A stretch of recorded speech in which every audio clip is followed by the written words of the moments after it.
आंगन में ठाड़ी कौशल्या रानी आत देवा से अरज करई देवा से अरज करई हो देवा जिनी बरसा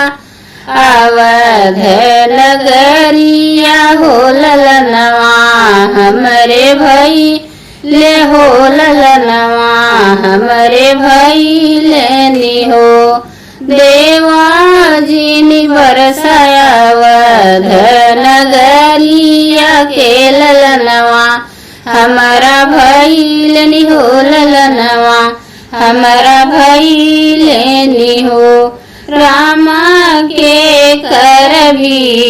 जई चुनरिया तके करी पियरिया यर के करी पियरिया हो रामा के कर भी जई पगड़िया त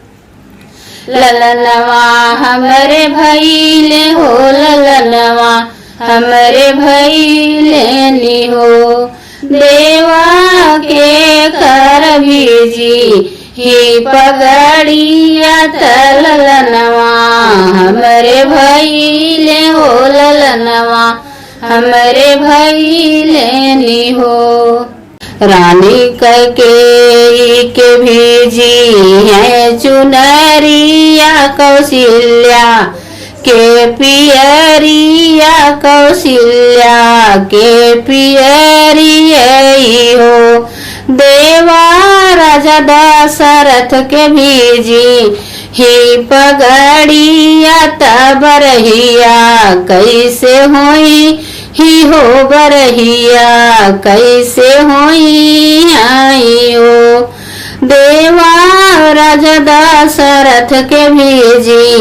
ही पगड़िया बरहिया कैसे होई ही हो बरहिया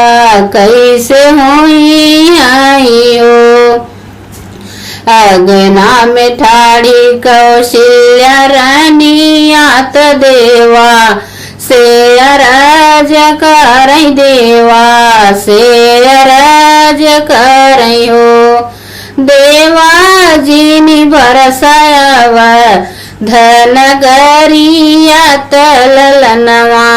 हमरे जन में हो ललनवा हमरे जन में नी हो।